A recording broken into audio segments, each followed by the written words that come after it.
Bismillahirrahmanirrahim. Assalamualaikum warahmatullahi wabarakatuh. Salam sejahtera bagi kita sekalian. Shalom, salve, om swastiastu. Namo Buddhaya, salam kebajikan. Saudara-saudara, bapak-bapak, ibu yang saya hormati,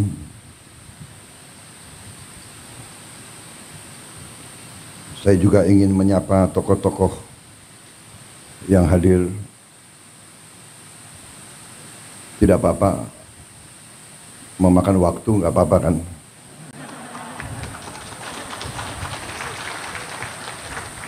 Panitia apa? Saya dibatasi nggak di sini? Yang saya hormati, saya banggakan Wakil Presiden Republik Indonesia ke-10 dan ke-12, Bapak Haji Muhammad Yusuf Kalla beserta Ibu Mufidah Yusuf Kalla. Yang saya hormati, saya banggakan Ketua Umum Pengurus Pusat Muhammadiyah Profesor Dr. Haji Haidar Nasir beserta para kiai, para ulama, serta para pimpinan Pusat Muhammadiyah dan seluruh keluarga besar Muhammadiyah yang saya hormati dan saya banggakan. Ketua Umum PP Aisyah, Ibu Salmah Urbaniah, beserta ibu-ibu pengurus Aisyah yang hadir.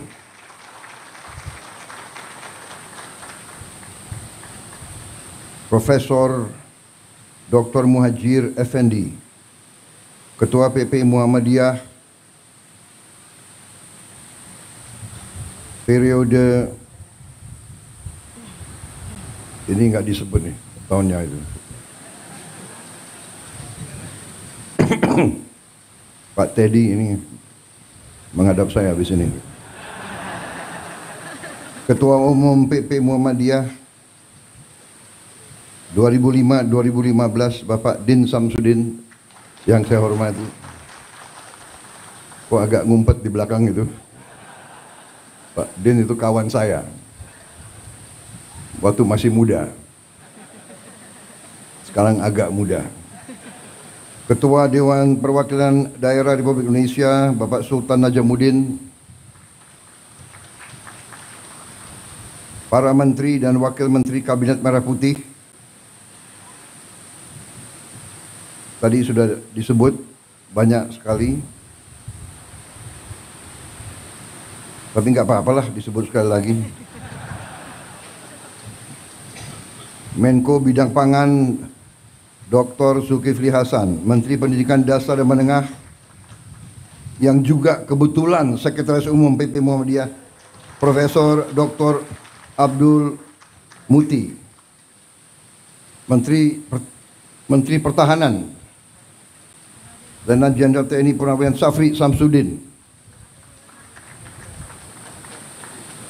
Menteri Perdagangan Saudara Budi Santoso, Menteri Desa dan Pembangunan Daerah Tertinggal Saudara Yandri Susanto, Menteri Kehutanan Saudara Raja Juli Antoni, PhD, Menteri Kelautan Perikanan Saudara Sakti Wahyu Trenggono, Menteri Lingkungan Hidup Saudara Hanif Faisal Nurofik, Panglima TNI Jenderal TNI Agus Subianto, Kepala Kepolisian Republik Indonesia Jenderal Polisi Listio Sigit Prabowo. Jadi kalau Kapolri dan Panglima TNI nama terakhirnya itu Prabowo Subianto.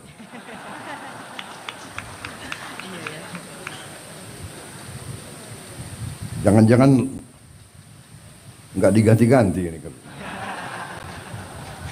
Jangan-jangan. Kepala Badan Gizi Nasional Profesor Dr. Dadan Hindayana, Sekretaris Kabinet Saudara Teddy Indra Wijaya, Ketua Komisi 7 DPR RI Saudara Saleh Daulay, Pejabat Gubernur NTT Saudara Andriko Noto Susanto, Gubernur terpilih NTT Saudara Melkiades Lakalena, Wakil Gubernur terpilih NTT Saudara Yohanes Asadoma, Wakil Menteri Luar Negeri Saudara Anies Mata, PhD, Wakil Menteri Pendidikan Dasar Menengah Dr. Fajar Riza Ulhak, Wakil Menteri Dikti, Sains dan Teknologi Profesor Dr. Fauzan, mantan Rektor Universitas Muhammadiyah Malang, Wakil Menteri Pelindungan Pekerja Migran Indonesia Saudara Zulfikar Ahmad, Wakil Menteri Perumahan dan Kawasan Pemukiman Saudara Fahri Hamzah, Wakil Menteri Kehutanan Saudara Sulaiman Umar, Wakil Kepala Badan Penyelenggara Haji Saudara Dahnil Anzar, Rektor Universitas Muhammadiyah Kupang Bapak Zainur Wula, beserta seluruh rektor dan guru pendidikan tinggi Muhammadiyah yang hadir di sini, dan tentunya peserta Tanwir dan Milad Muhammadiyah yang ke-112 yang saya hormati dan saya banggakan. Tadi saya baca banyak tokoh-tokoh karena ternyata banyak sekali di antara mereka juga yang ada hubungan dekat dengan Muhammadiyah. Apakah mereka pernah pengurus Muhammadiyah atau lulusan Universitas Muhammadiyah atau SMA Muhammadiyah. Demikian bukti keberhasilan Muhammadiyah sebagai organisasi kemasyarakatan, sebagai organisasi dakwah, dan lebih dari itu sebagai organisasi pendidikan dan kesehatan. Saudara-saudara sekalian, Presiden Republik Indonesia yang pertama dan kedua juga merupakan warga Muhammadiyah. Kalau tidak salah, Presiden Soekarno pernah menjadi pengurus Muhammadiyah. Dan Ibu Fatmawati juga keluarga dari pimpinan Muhammadiyah di Bengkulu. Pak Harto juga warga Muhammadiyah, lulusan SD dan SMP Muhammadiyah. Bahkan waktu beliau presiden, sekian kali kabinet, banyak kawan-kawan non Muhammadiyah yang mengeluh, kok Pak Harto itu kok milihnya Muhammadiyah banyak sekali. Saya juga jangan saya nanti dituduh memilih Muhammadiyah banyak sekali, tidak. Karena mungkin karena keberhasilan Muhammadiyah mendidik, membesarkan kader-kader sehingga Muhammadiyah ada di mana-mana itu. Kalau saya undang partai untuk koalisi, saya minta calon-calon terbaik mereka ajukan nama-nama. Saya nggak tanya, ini Muhammadiyah atau bukan. Ternyata sudah dilantik, ada yang bisik-bisik, itu Muhammadiyah Pak. Hari ini saya hitung, kok ini Muhammadiyahnya.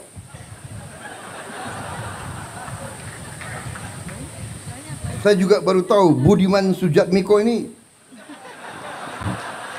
alumni SMA Muhammadiyah Yogyakarta. Memang Muhammadiyah ada di mana-mana ya. Ada yang di kiri, ada yang di kanan, ada yang di tengah. Pak Jeffrey Giovanni Muhammadiyah juga rupanya. Sponsor. Jadi ini Ketua Umum Muhammadiyah kreatif selalu mengundang tokoh dan pejabat dan diumumkan baru saja groundbreaking rumah sakit. Waduh, ini PR lagi untuk aku. Tapi kita mendukung. Karena memang pendidikan dan kesehatan adalah kunci kebangkitan suatu bangsa. Jadi memang peran Muhammadiyah saya kira sangat tepat. Muhammadiyah kalau tidak salah hitungan terakhir memiliki 167 perguruan tinggi, 126 rumah sakit, 231 klinik, 5.345 sekolah dan madrasah, 440 pesantren, dan jaringan organisasi yang luas di dalam dan di luar negeri. Dan baru saja kalau tidak salah Muhammadiyah telah membeli suatu gedung di Spanyol, di Cordoba atau di mana? Madrid, di Madrid, dan sedang dirubah menjadi masjid yang besar. Kalau tidak salah ini luar biasa. Muhammadiyah luar biasa. Jadi tentunya kami juga di TNI tidak pernah lupa bahwa Panglima besar TNI yang pertama adalah seorang kepala sekolah SMA Muhammadiyah Purwokerto. Berarti pengaruh Muhammadiyah juga selain dakwah, tapi juga menanamkan patriotisme, semangat cinta tanah air, dan melahirkan pemimpin-pemimpin yang luar biasa. Terus terang saja, Jenderal Besar Sudirman bukan lulusan akademi militer.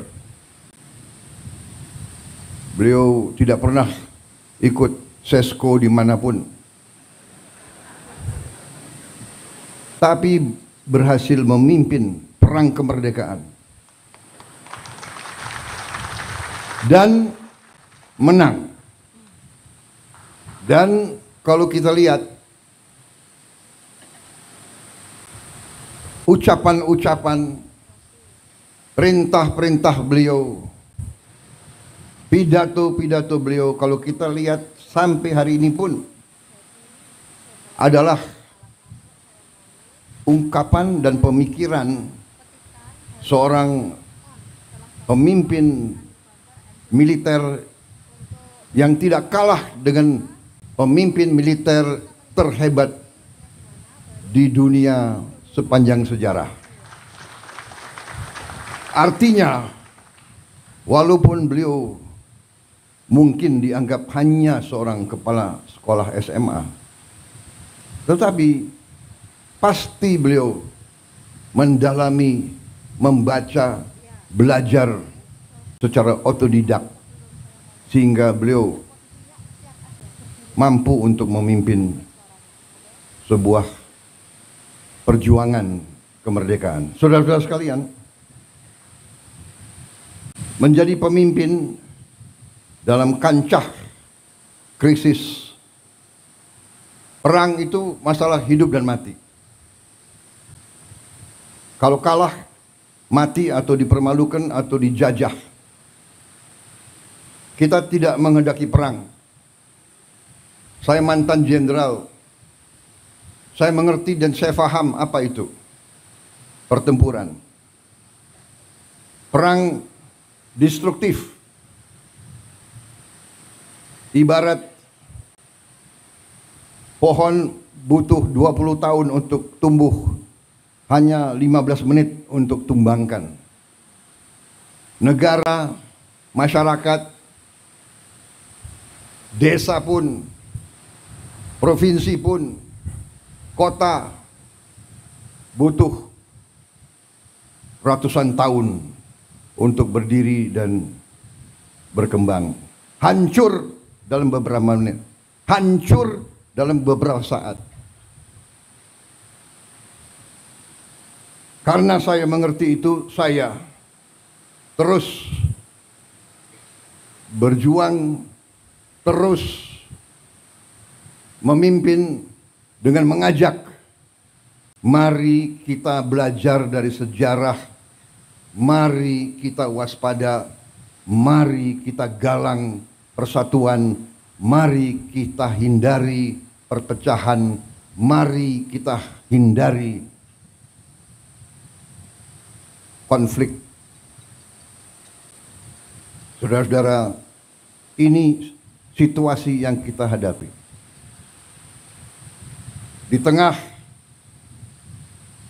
saya diundang di acara ini, saya ingin mengatakan bukan pengurus Muhammadiyah yang harus terima kasih saya hadir.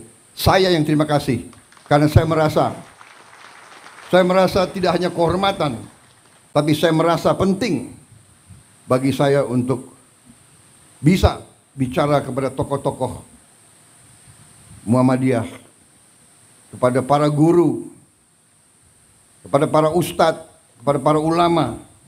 Ustadz, guru, ulama adalah pendidik bangsa, adalah panutan rakyat, panutan masyarakat. Sekali lagi saya katakan, apa yang kita lihat hari ini, situasi dunia mengajarkan kita, pabrik-pabrik kita tidak dirusak. Saudara-saudara sekalian, mari kita buka televisi, kita buka YouTube, kita lihat apa yang terjadi di hampir setiap negara, apalagi negara Muslim. Lihat, jangan percaya Prabowo. Lihat apa yang terjadi di Gaza. Lihat, anak-anak tidak berdosa. Angka terakhir diperkirakan 5.000 anak di bawah umur 1 tahun mati terkubur.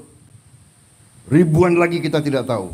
Belum anak di atas 1 tahun, belum orang tua, belum ibu-ibu. Libanon, jutaan warga Libanon mengungsi, hilang rumah.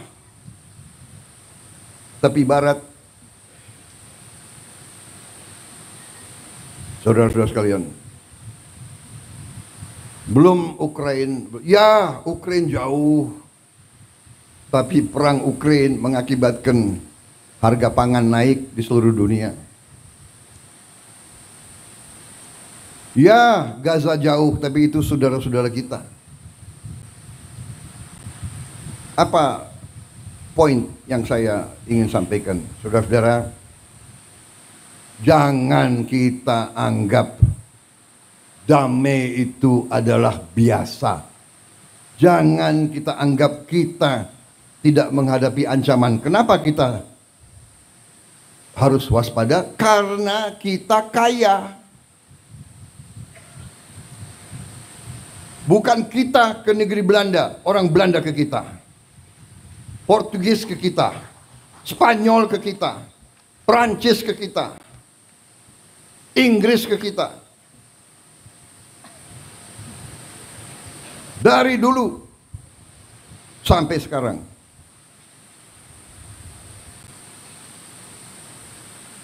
Saudara-saudara, saya kira pelajaran termasuk di semua agama, pelajaran agama Islam pun mengajarkan bahwa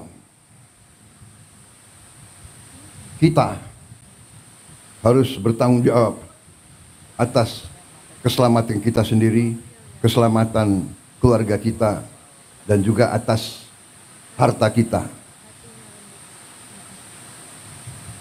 Jadi saudara-saudara, dalam kondisi penuh ketidakpastian, di mana hitungan sekarang adalah di Eropa terjadi kurang lebih 17% kemungkinan perang nuklir. Ini pengamatan pakar-pakar di Eropa. Karena negara barat mengizinkan peluru-peluru jangka jauh, jarak jauh mereka menyerang Rusia. Rusia sekarang mengatakan dia boleh menyerang negara-negara barat menggunakan senjata-senjata yang paling mutakhir. Belum Timur Tengah, belum di Asia, Taiwan dan Korea Utara. Kalau tidak salah tadi malam pemerintah Korea Selatan menyatakan keadaan darurat di Korea. Jadi saudara-saudara, marilah kita jangan terlalu lengah, jangan terlalu santai. Kita non-blok, kita tidak memihak, kita menghormati semua negara. Itu maunya kita. Tapi saudara-saudara, 40% dari seluruh perdagangan dunia lewat lautan Indonesia. 40% seluruh perdagangan seluruh dunia lewat perairan kita. 70% energi Tiongkok, Korea, dan Jepang lewat perairan Indonesia. Bisakah kira-kira kalau terjadi perang besar, bisakah kita tidak terseret? Untuk itu kita butuh kepemimpinan politik yang handal. Dan kepemimpinan politik yang saya maksud bukan kepemimpinan politik yang hanya dari pemerintah. Dan untuk itu perlu ada kerukunan, perlu ada jiwa besar dari semua kalangan. Kita banyak berbeda. Perbedaan itu baik dan wajar. Kita berbeda suku, kita berbeda agama, dan untuk itu saya ucapkan hormat saya kepada Muhammadiyah. Saudara buka lembaga-lembaga pendidikan tidak hanya kepada umat Islam, tapi buka untuk semua. Saudara telah memberi contoh dalam toleransi, dalam kehidupan inklusif, dalam kehidupan saling hormat menghormati, dalam kehidupan saling menjaga, saling mendukung. Ini sangat penting. Ini sangat penting.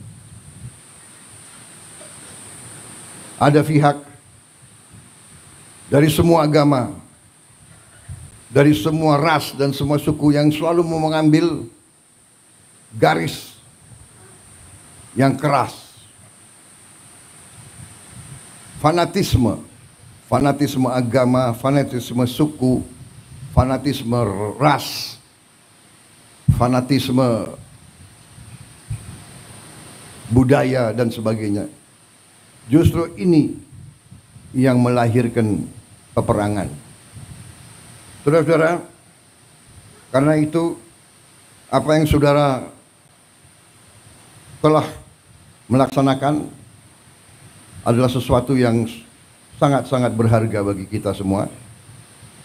Milad ke-112 tentunya saya atas nama pemerintah dan atas nama pribadi menyampaikan selamat dan harapan ke depan Muhammadiyah akan terus dalam peranannya di bidang dakwah, kesehatan, pendidikan,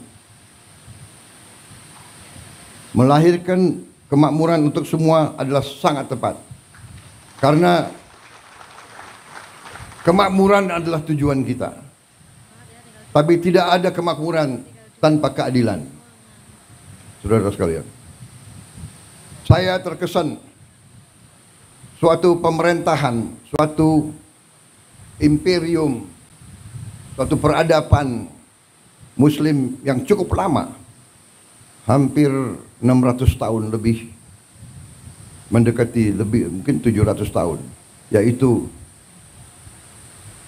peradaban Osmaniyah yang berpusat di Turki, di Istanbul. Itu salah satu adik kuasa pada saatnya yang sangat berhasil. Ciri khasnya adalah dia memimpin suatu kekaisaran imperium yang multi etnis, yang toleran kepada semua agama, semua suku, ratusan suku yang berbeda-beda. Dan di situ ada sesuatu yang menarik bagi saya. Untuk memimpin ratusan tahun dan memimpin imperiumnya begitu luas, dia memiliki suatu akademi, akademi gubernur. Akademi gubernur itu sebetulnya inti pelajarannya yang saya tarik itu satu paragraf yang bagi saya menarik. Dia ajarkan ke semua calon gubernur. Jadi bupati-bupati yang disiapkan jadi gubernur masuk ke akademi ini, dan pelajarannya sangat banyak tentunya, tapi ada satu yang sangat sederhana. Diajarkan di situ, tidak ada negara tanpa tentara yang kuat.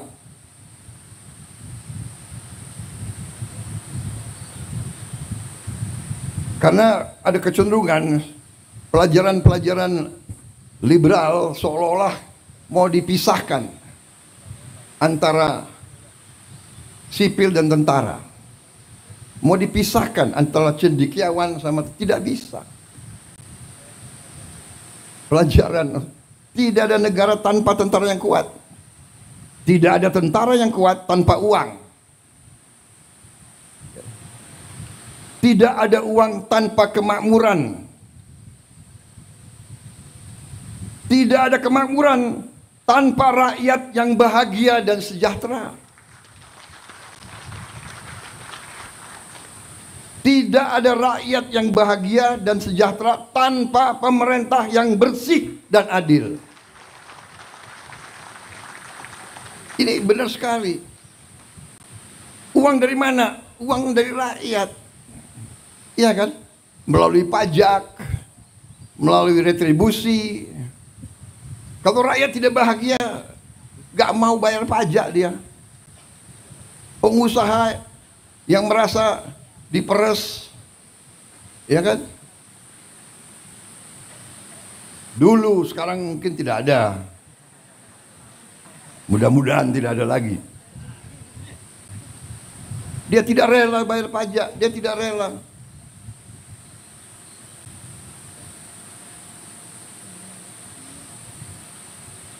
Jadi artinya dari pelajaran itu, kenapa tentara, dan ini tentunya dalam tentara berarti tentara, polisi, pemerintah ini harus kuat dan baik. Tapi tidak mungkin kalau uangnya tidak cukup. Uang tidak cukup, ya dia bisa bertindak. Kita diajarkan oleh senior-senior kita. Tentara yang tidak disiplin sangat berbahaya. Gerombolan. Tentara yang tidak setia kepada tuannya berbahaya. Siapa tuannya tentara? Tuannya tentara rakyat. Rakyat yang membayar tentara. Sepatunya, kaos kakinya, bajunya, semua dari rakyat. Kalau rakyat itu tidak bahagia, tidak sejahtera. Dan mereka tidak mungkin bahagia dan sejahtera kalau pemerintah itu tidak bersih dan tidak adil. Ini pelajaran saya kira, bukan kita nyontek, kita perlu belajar dari yang baik, yang berhasil. Dan setiap peradaban tentunya ada pasang, ada puncak, ada surut. Surut. Kenapa? Karena dihajar di mana-mana. Dan kalau kita jujur, di ujungnya memang pemerintahan mereka pun juga terjadi korupsi dan sebagainya. Satu hal yang kita belajar dari sejarah, pemerintah yang korup tidak bisa membawa kemakmuran kepada rakyat. Itu pelajaran. Itu pelajaran. Jadi saudara-saudara, marilah kita bersama-sama sesuai dengan tema yang saudara-saudara pilih. Marilah kita berjuang mencari kemakmuran, supaya kita hilangkan kemiskinan, hilangkan kelaparan, hilangkan stunting. Saudara-saudara, saya telah mempelajari angka-angka mendalam. Sungguh luar biasa kekayaan kita. Sungguh luar biasa. Tapi kita koreksi diri, kita banyak yang terus terang saja kurang piawai, kurang handal untuk menjaga kekayaan kita. Karena itu saya bertekad untuk mencapai pemerintah yang bersih.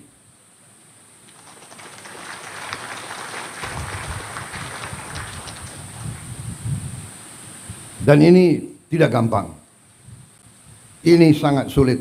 Bahkan saya tahu, saya ditertawakan, saya diejek. Tapi saya sudah biasa diejek.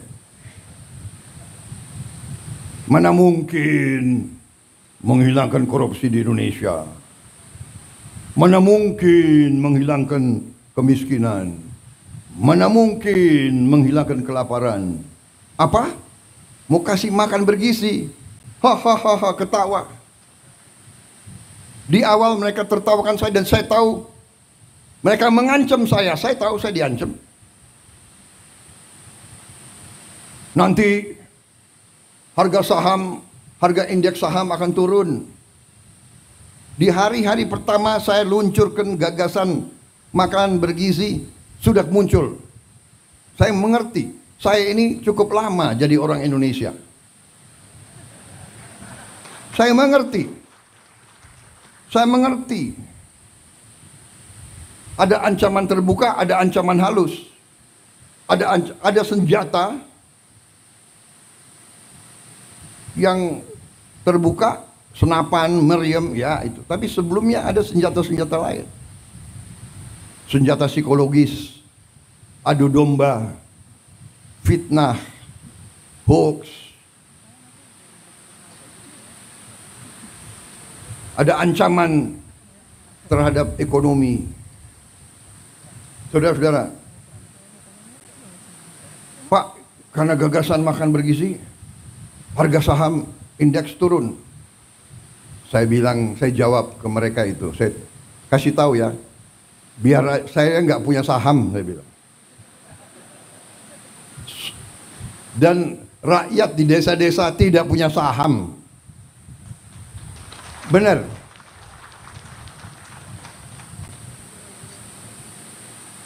Kalau saham jatuh, iya, pemain-pemain bursa itu. Siapa yang main bursa di sini? Menteri-menteri, ayo ngaku. Fahri Hamzah kayaknya, yuk. Ada bukan orang kaya saja main saham, tahu nggak? Ada teman-teman saya ahli matematik. Dia mau pakai algoritma. Tapi saya lihat hidupnya stres. Tiap detik lihat TV, lihat apa itu? Wah, harga saham turun 0,0 sekian. Wah, panik dia. Hitung lagi. Aduh, hidup stres, aku enggak maulah. Dan saya kasih tahu itu kan, main-main saham itu kalau orang kecil ya pasti kalah. Itu untuk orang kecil itu biasanya sama dengan judi itu. Yang menang yang bandar, yang besar, yang kuat, ya kan? Ini Pak Trenggono itu mantuk-mantuk. Jangan-jangan Pak Trenggono punya algoritma. Dia itu. Ada ahli matematik yang saking pinternya dia berani ke kasino. Hitung. Main apa? Roulette itu. Pakai algoritma itu, Cok.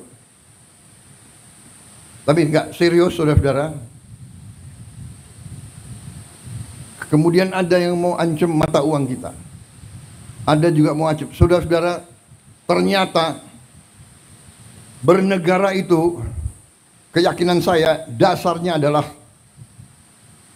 beberapa hal yang fundamental. Yang pertama adalah kemampuan bangsa itu menghasilkan pangan.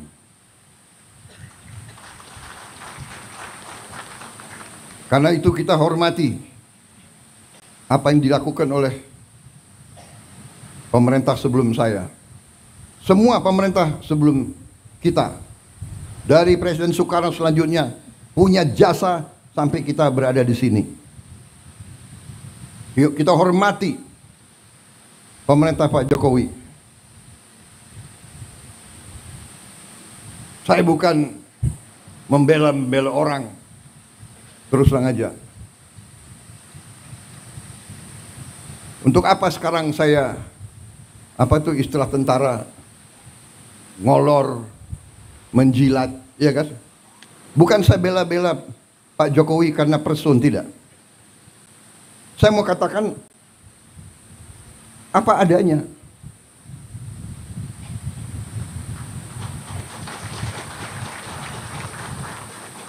Kalau ada kekurangan, kita semua ada kekurangan. Semua pemimpin ada kekurangan.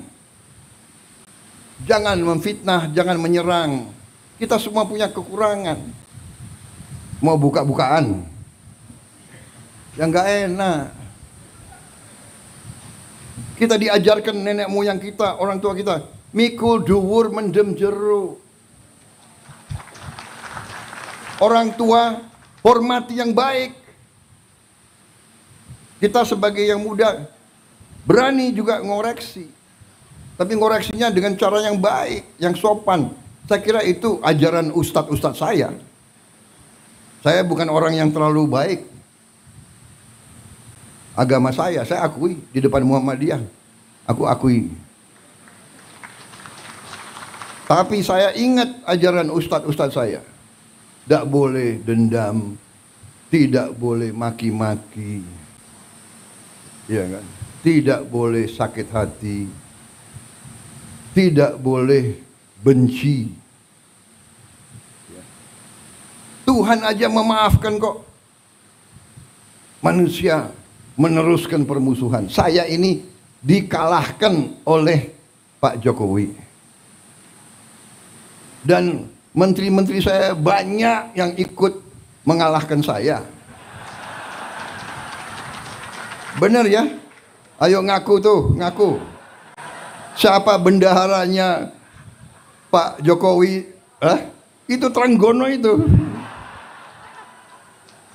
Ayo ngaku ini. Ini banyak ini menteri-menteri saya itu.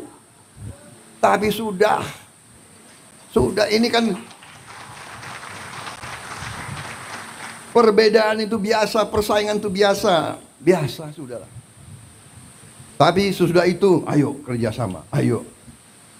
Nyatanya saya tahu ini, dalangnya Trenggono ini.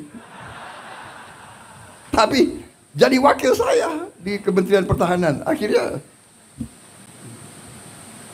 saya dibilang, oh Prabowo pakai banyak orangnya Jokowi. Tidak, bukan orangnya Jokowi. Saya pakai orang merah putih. Saya pakai anak Indonesia. Iya kan?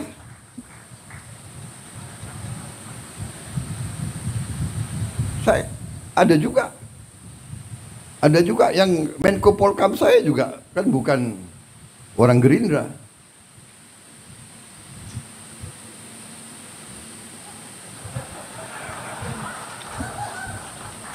Dia memang non partai. Tapi saya ambil satu. Yang saya ambil, saya yakin di dalam hatinya semua itu cinta merah putih, cinta tanah air. Jadi tidak ada masalah. Di pilkada ada yang menang, ada yang kalah, sudah, ya kan?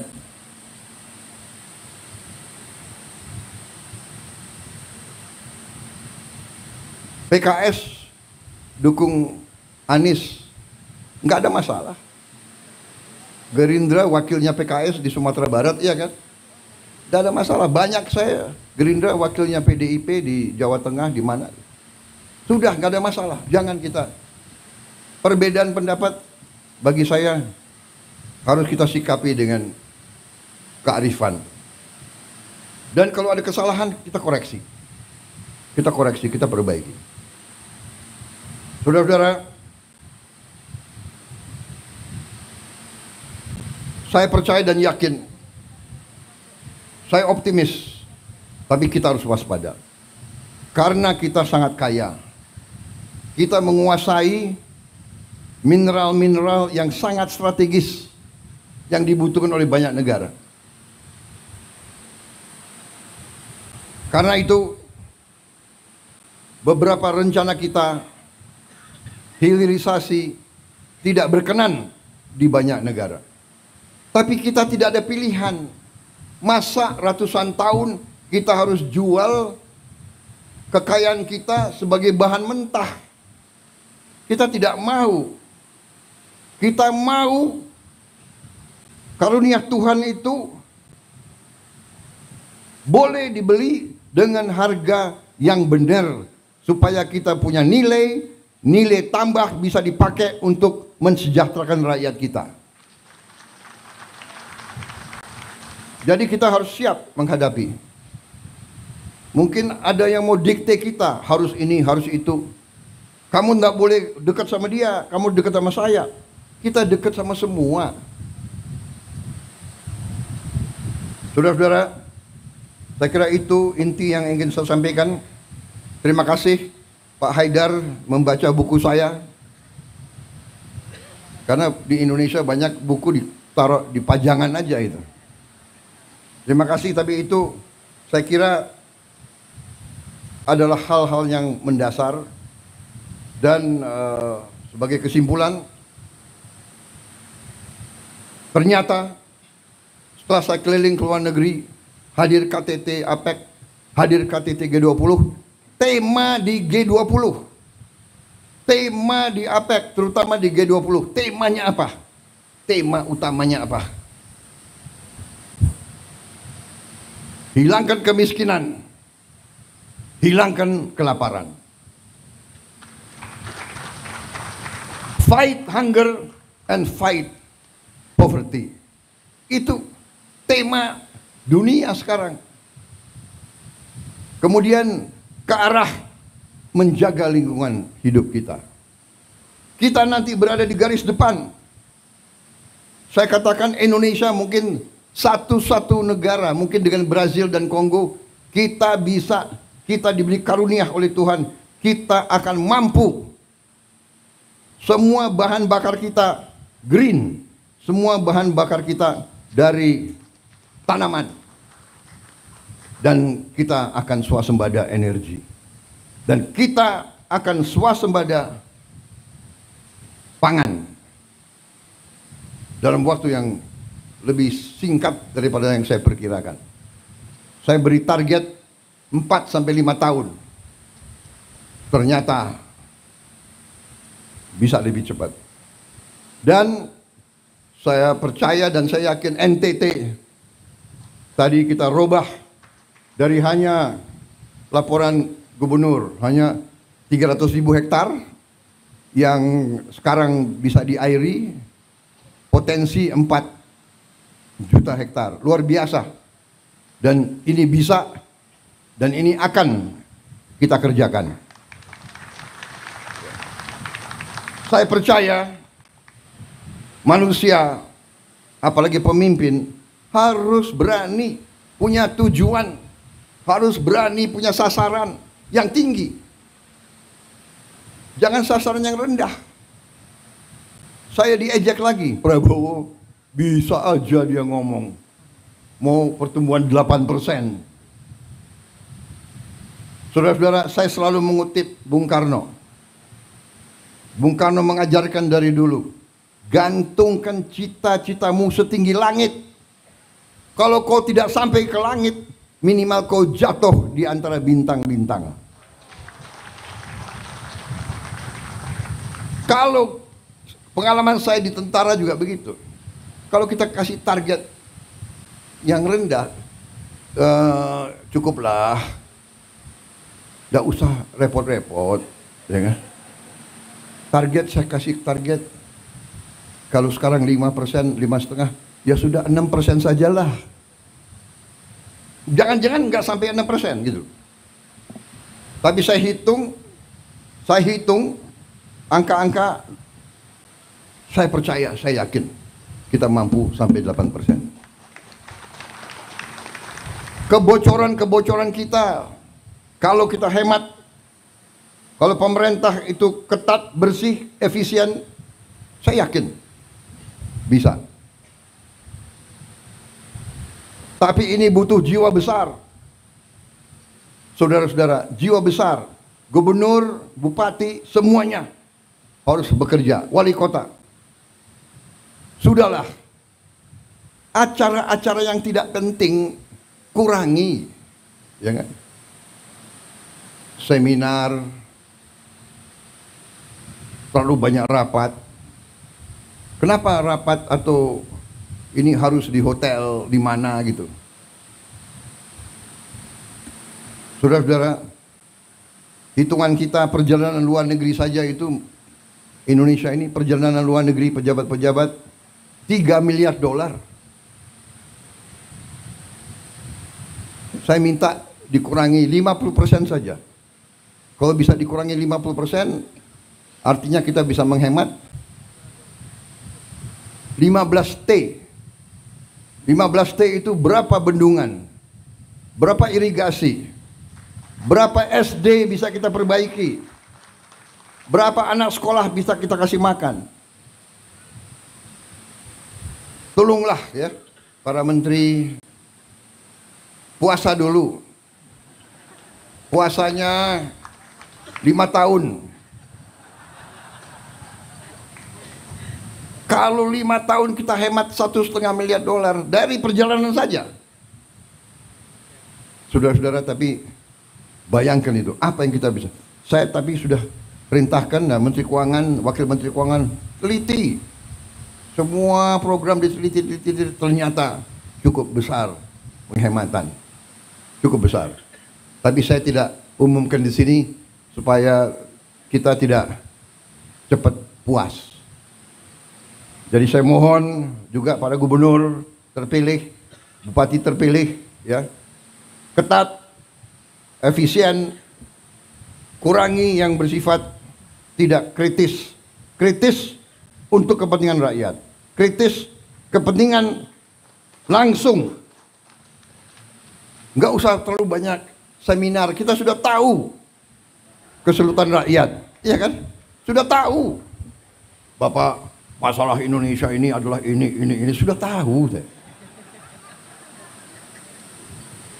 Kita ini tidak punya satu datanya banyak, saya tahu. Banyak peraturan undang-undang bertabrakan, saya tahu. Solusinya bagaimana? Ya. Menteri Perumahan Rakyat, di sini diwakili wakil menteri, ya kan?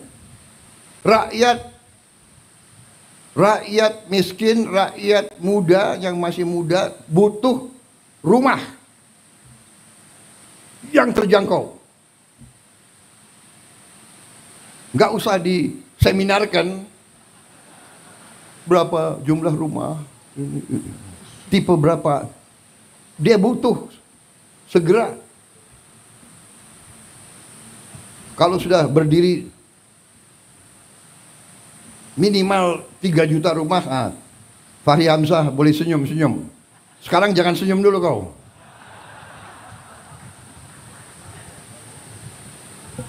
Terima kasih saudara-saudara.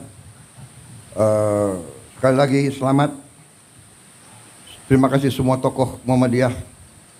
Mari kita bersama-sama dengan semua komponen lain, semua organisasi lain.